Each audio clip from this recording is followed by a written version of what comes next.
କହିଥିଲା ବାଳୁଙ୍ଗା ସାଙ୍ଗସାଥିରେ ମଜାରେ ମଜାରେ ମତେ କହିଥିଲା ଯେ ତମେ ହଉଛ ମୟୂରଭଞ୍ଜ ଭାଗ୍ୟ ଦୋଷରୁ ଦହ ଗଞ୍ଜ। ମତେ କହିଲା, ମୁଁ କହିଲି ରେ ଧନ, ମୟୂରଭଞ୍ଜକୁ ତୁ କହୁଛୁ ଭାଗ୍ୟରୁ ଆମେ ଦହ ଗଞ୍ଜ? ଆରେ ସାରା ଇଣ୍ଡିଆର ଯିଏ ମେନ୍ ସିଏ ଆମ ମୟୂରଭଞ୍ଜର ଓମେନ୍। କାରଣ ଆମ ମେନ୍ଙ୍କ କଥା ତାର ଭାବି ପାରୁଛ ତ, ପୃଥିବୀ ଚଳେଇ ଦବୁ ଆମେ, ଠିକ ନା ନାଇଁ? ମୁଁ କହିଲି ଆମକୁ କହୁଛ ଦହଗଞ୍ଜ, ଆରେ ସାରା ଓଡିଶାର ଯୋଉଟା ବଡ ମେଡିକାଲ ସେଟାକୁ କରିଥିଲେ ଆମ ରାଜା ରାମଚନ୍ଦ୍ର ଭଞ୍ଜ, ତମେ ଆମକୁ କହିବ ଦହଗଞ୍ଜ? ଆମ ମୟୂରଭଞ୍ଜିଆ ଯେତିକି ସିନେମାରେ ଅଛନ୍ତି ଓଡିଶା ଲୋକ ପ୍ୟାଣ୍ଟ ସାର୍ଟ ପିନ୍ଧା ଶିଖେଇଥିବେ ଆମେ ମୟୂରଭଞ୍ଜିଆ।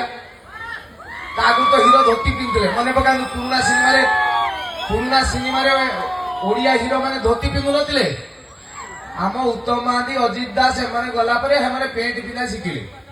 ତେଣୁ ସିଏ ହଉଛି ମୟୂରଭଞ୍ଜ।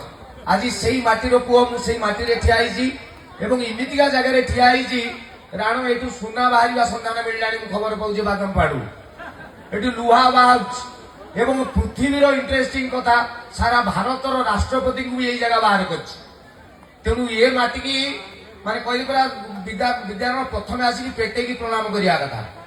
ଆଜି ସେ ଜାଗାରେ ଠିଆ ହେଇଛି ବାଦାମ ପାହାଡ, ଆମ ମୟୂରଭଞ୍ଜର ଗୋଟେ ଚମତ୍କାର ଜାଗା, ଗୋଟେ ଚମତ୍କାର ଦିଗ ବାଦାମ ପାହାଡ। ଆଜି ଏଇଠି ଯୋଉ ଷ୍ଟେସନ ବଜାର ଦୁର୍ଗା ପୂଜା କମିଟିର କର୍ମକର୍ତ୍ତା ମାନେ ମତେ ଏଇଠିକି ଡାକିଲେ, ମୁଁ ତାଙ୍କୁ ଆସିଲା ବେଳେ ମୁନା ଭାଇ କି ଚୁପ୍ କି ପଚାରିଲି, ମୁନା ଭାଇ ତମର ଏ ଅନୁଷ୍ଠାନ କେତେ ବର୍ଷର? ମତେ କହିଲେ 65 ବର୍ଷର। ତାମାନେ ବିଦ୍ୟାରାୟଣ ମୋ ବାପା ବୟସ ଯେତିକି, ଅନୁଷ୍ଠାନ ସେତିକି ବୟସ। ବୁଝିପାରୁଛନ୍ତି ତ? ତାମାନେ ମୋ ବାପାକୁ ଯେତିକି ନମସ୍କାର କରିବା କଥା, ଏଇ ଅନୁଷ୍ଠାନକୁ ସେତିକି ବର୍ଷ ହେଲାଣି, ମାନେ ମୁଁ ସେମିତି ପ୍ରଣାମ କରୁଛି ଏଇଠି। ମୁଁ ପଚାରିଲି 65 ବର୍ଷର ଅନୁଷ୍ଠାନ, ତମର ସେକ୍ରେଟାରୀ କିଏ, ପ୍ରେସିଡେଣ୍ଟ କିଏ? ମତେ ମୁନା ଭାଇ କହିଲେ ଏଠି ସବୁ ସେକ୍ରେଟାରୀ ସବୁ ପ୍ରେସିଡେଣ୍ଟ। ମୁଁ ଗୋଟେ ଏଡେ ବଡ ଅନୁଷ୍ଠାନ, ତମର କଣ ସବୁ ସେକ୍ରେଟାରୀ ସବୁ ପ୍ରେସିଡେଣ୍ଟ? ମତେ କହିଲେ ପପୁ ତମେ ଯଦି ପାଠ ପଢିଛ ମତେ କହିଲ କୋଣାର୍କ ମନ୍ଦିର କିଏ ତିଆରି କରିଥିଲେ? ମୁଁ କହିଲି ଲାଙ୍ଗୁଳା ନରସିଂହଦେବ। ନା ଲାଙ୍ଗୁଳା ନରସିଂହଦେବ ଯଦି କୋଣାର୍କ ମନ୍ଦିର ତିଆରି କରିଥିଲେ, 1200 ବଢେଇ କଣ ମୂଳାର ଚୁପା ଛଡଉଥିଲେ?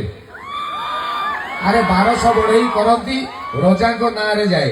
ଏଇଠି 65 ବର୍ଷର ଗୋଟେ ବାପ ଜେଜେ ଅମଳର ଅନୁଷ୍ଠାନ ଚାଲିଛି। ଆଜି ମୁଁ କହିବି ମୁଁ କରୁଛି, କାଲି ସିଏ କହିବ ସିଏ କରୁଛି, ଅନୁଷ୍ଠାନ ବୁଡିଯିବ। ଠିକ ନା ନାଇଁ?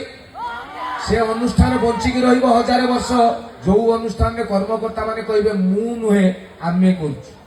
ଏ ଅନୁଷ୍ଠାନ ସେଇମିତିକା ଅନୁଷ୍ଠାନ, ଆଙ୍କ ପାଇଁ ଗୋଟେ ତାଳି ମାରନ୍ତୁ ଆଗେ।